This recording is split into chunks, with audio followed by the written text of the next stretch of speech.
नमस्कार साथियों, स्वागत है आपका अपने चैनल अनुबंधित विद्युत कर्मचारी संघ हरियाणा में। साथियों, मैं कई दिन से अभी पिछले 8-10 दिन से वीडियो नहीं बना पाया था। कुछ टाइम मिला नहीं था मेरे को वीडियो बनाने के लिए। तो अभी कुछ साथियों के कॉल आ रहे थे साथियों कि हमारा जो HKRN का जो अनुभव है और जो HKRN से पहले हम जिस भी कंपनी के अधीन थे, जिस भी ठेकेदार के अधीन काम करते थे, उसका अनुभव हमारा जुड़ेगा या नहीं जुड़ेगा। क्योंकि अभी पीछे कुछ दिनों से हरियाणा सरकार की तरफ से और विभिन्न विभागों की तरफ से लेटर जारी किए गए थे कि उनका जो डेटा है, उनका जो अनुभव है, वो टोटल कितना हो चुका है, वो सरकार को पहुंचाना है।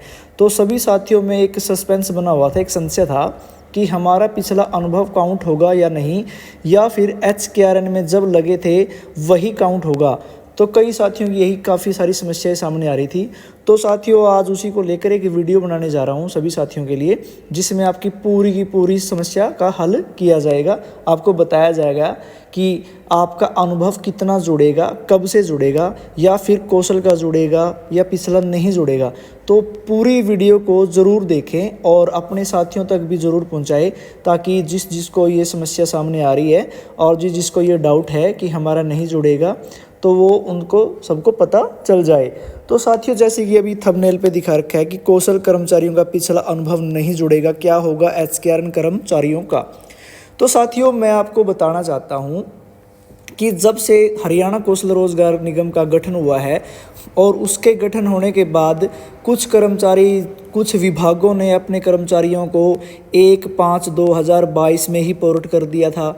तो कुछों का विभाग में 2 महीने बाद हुआ था, कुछों का 1/9/2022 है, किसी कर्मचारी का 1/11/2022 है, और मतलब आज तक भी पोर्टल पर कर्मचारियों को पोर्ट किया जा रहा है।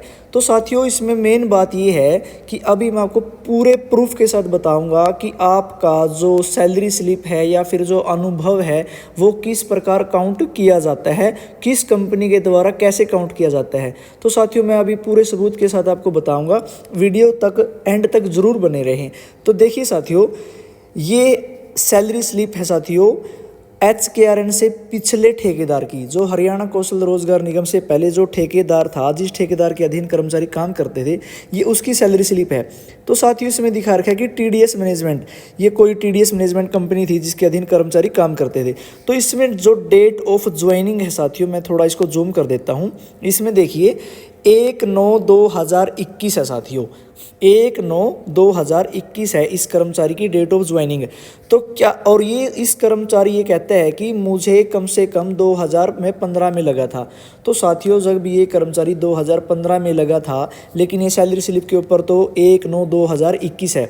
तो साथियों, ठीक इसी प्रकार जैसे कि मैं अगली सैलरी स्लिप दिखाऊंगा हरियाणा कौशल निगम की, तो उसी प्रकार साथियों इसमें दिखा रखा है date of joining in HKRN 1/9/2022। जैसे मैंने अभी बताया था कि सभी विभागों के अलग अलग रूल थे, किसी ने पहले पोर्ट कर दिया, किसी ने बाद में कर दिया। अब जैसे कि ये UHBVN की है, तो इसमें कर्मचारी को 1/9/2022 में पोर्ट किया गया था। तो साथियों के मन में ये सवाल था कि कहीं मेरी डेट ऑफ ज्वाइनिंग 1/9/2022 ही सरकार के पास ना चली जाए।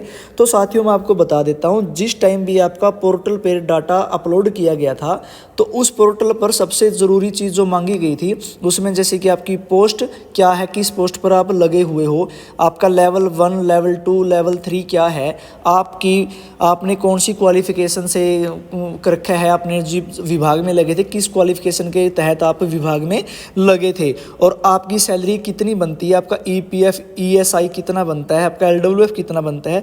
और उसके जस्ट बाद में आपका अनुभव मांगा गया था, जिसमें 0 से 5 वर्ष और 5 से 10 साल के बीच का और 10 साल से ऊपर का अनुभव। तो उन तीनों में से एक कैटेगरी सिलेक्ट करनी थी, और जितना भी आपका, जब आपको उस पे पोर्टल पे पोर्ट हुए थे, तो पोर्ट करते समय उसमें आपका डेटा मांगा गया था कि आपको जब कौशल में अपलोड कर रहे हो डेटा, अब तक आपको कुल कितने वर्ष हो गए हैं लगे हुए। तो जिस कर्मचारी को 5+ हो गया था या 10+ हो गया था, तो उसको उसी कैटेगरी में सिलेक्ट कर लिया गया था। तो साथियों, ये आपका डाउट आज मैं क्लियर कर दे रहा हूँ इस वीडियो के माध्यम से कि आप सभी कर्मचारियों का डेटा वहीं से चढ़ेगा जब से आप विभाग के अंदर लगे थे, चाहे आप 2012 में लगे हो, 8 में लगे हो, 10 में लगे हो, कभी भी आप विभाग में लगे हो, आपकी जो डेटा है आपका उन्हीं सालों को काउंट करेगा। और जैसे भी आपकी जो पे प्रोटेक्शन होती है HKRN के माध्यम से, तो पे प्रोटेक्शन का मतलब भी वही है। अगर पे प्रोटेक्शन का ऑप्शन कौशल नहीं देता तो फिर मानते कि कौशल कर्मचारियों का जो अनुभव है वो बिल्कुल नया माना जाएगा। लेकिन जब पे प्रोटेक्शन हो जाती है कर्मचारियों की, उस पे प्रोटेक्शन में एक पेज होता है, फर्स्ट पेज, जिसमें सारा डेटा लिखा होता है कि आपको कितना टाइम हो गया लगे हुए, और उसी अनुभव के तहत ही आपका जो सैलरी है, आपकी अनुभव के हिसाब से सैलरी आपको मिलने लग जाती है पे प्रोटेक्शन होने के बाद में। तो साथियों, ये वीडियो के माध्यम से मैं बताना चाह रहा था आपको कि आपके अंदर जो डाउट है वो अभी इस वीडियो में मैंने क्लियर कर दिया है। तो साथियों, घबराने की कोई ज़रूरत नहीं है। आपके जो HKRN कर्मचारियों का जो डाटा पोर्ट हुआ था उसमें पिछला अनुभव भी उसमें काउंट किया गया है। तो साथियों, वीडियो कैसी लगी कमेंट बॉक्स में ज़रूर बताएं, और वीडियो को शेयर करें और चैनल को सब्सक्राइब ज़रूर करें। धन्यवाद साथियों।